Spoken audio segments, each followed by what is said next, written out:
Saya Andrea Mulandani dengan NIM 2023-661. Saya dengan Nafis Rizky Maulana dengan NIM 2023-693. Jadi hari ini kami akan membuat video psikologi pendidikan dengan tema menyontek. So, without any further ado, langsung ke materinya.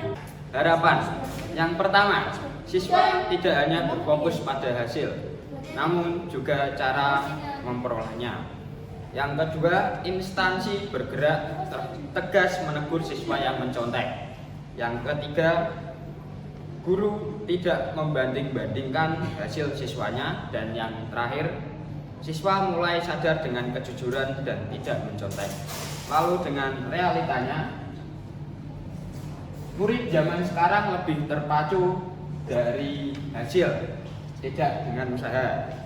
Lalu masih banyak kejadian di mana guru membiarkan anak didiknya mencontek. Nah, dan ketiga, masih banyak guru yang tidak memberi motivasi kepada siswa dan kerap marah jika hasil pekerjaannya tidak baik. Dan yang terakhir, masih banyaknya siswa yang tidak menanamkan sifat kejujuran.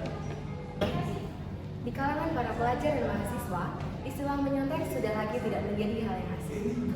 Menyontek adalah kegiatan curang yang dilakukan seseorang untuk mengambil jawaban orang lain agar mendapatkan nilai yang bagus tanpa usaha belajar yang cukup. Sekilas, perilaku menyontek terlihat sepele dan tidak merugikan siapa-siapa. Namun, bagi pelaku yang menyontek, mereka berpikir jika dengan menyontek akan mendapatkan nilai yang bagus dan memudahkan dalam mengerjakan soal. Selain itu, mereka berpikir jika dengan menyontek akan memperkuat ingatan karena harus menghafal jawaban dari teman yang benar. Itu semua yang akan didapatkan ketika menyontek. Namun, apakah itu saja? Sejatinya, menyontek memiliki banyak sekali dampak negatif yang akan didapatkan oleh para pelakunya. Dengan terbiasa menyalin jawaban, pelaku mungkin memiliki ketergantungan kepada orang lain, sehingga tidak mengembangkan kemampuan untuk berpikir secara mandiri atau mencari solusi untuk masalah sendiri. Selanjutnya, menyontek juga dapat merusak moral dan kepribadian siswa. Karena menyontek dianggap sebagai tindakan yang tidak jujur dan merugikan orang lain.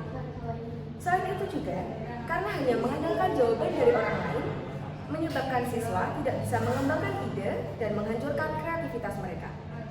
Itu dia tadi dampak dari menyontek, dan sebenarnya masih banyak sekali dampak yang akan didapatkan jika masih menyontek.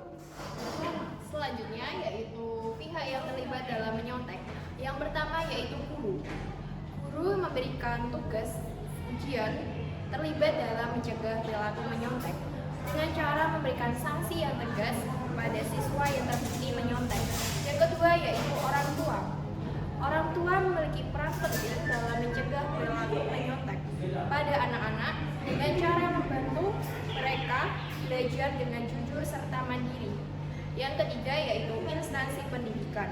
Instansi pendidikan seperti universitas atau sekolah memiliki peran yang penting dalam mencegah perilaku menyontek dan meningkatkan kualitas pendidikan di Indonesia.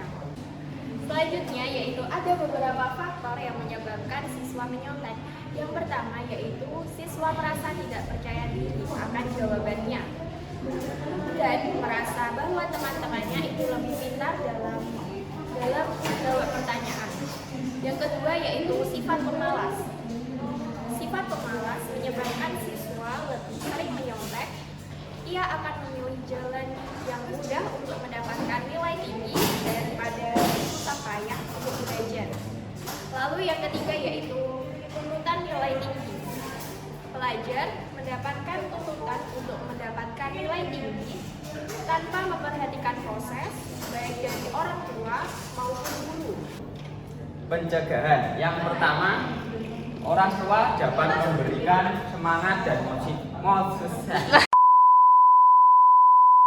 Pencegahan yang pertama, orang tua dapat memberikan semangat dan motivasi belajar pada anak. Yang kedua, guru dapat memberikan bimbingan dan konseling kepada siswa yang sering mencontek. Dan yang terakhir, guru dapat memberi aturan yang jelas dan ketat tentang kecurangan dan konsekuensinya. peran instansi. Yang pertama, menerapkan sistem penilaian yang adil dan transparan, lalu memberikan pengajaran pentingnya kejujuran.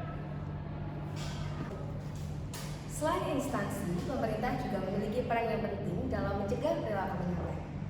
Beberapa peran yang dilakukan pemerintah seperti dapat menyediakan sumber daya pendidikan yang memadai, seperti buku-buku pelajaran, peralatan laboratorium, dan fasilitas belajar yang memadai.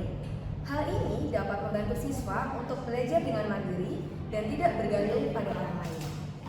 Selanjutnya, pemerintah juga dapat menyediakan pelatihan untuk guru dan orang tua mengenai cara mencegah perilaku mencontek dan cara mengajarkan nilai kejujuran kepada anak-anak.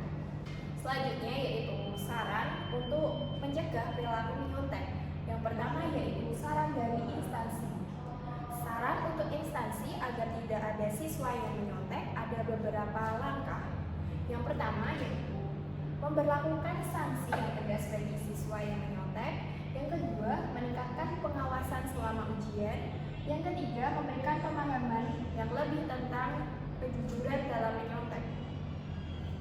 Dengan demikian, kombinasi pengawasan yang ketat, pemahaman yang lebih baik tentang kejujuran, dan sanksi yang tegas dapat membantu mencegah siswa dari perilaku menyontek. Saran untuk pemerintah. Pemerintah dapat mencegah perilaku mencontek dengan cara meningkatkan kualitas pendidikan di Indonesia, seperti menjalin kerjasama dengan sekolah dan universitas. Yang kedua, menerapkan sistem penilaian yang adil dan transparan. Yang ketiga, menyediakan sumber daya pendidikan yang memadai.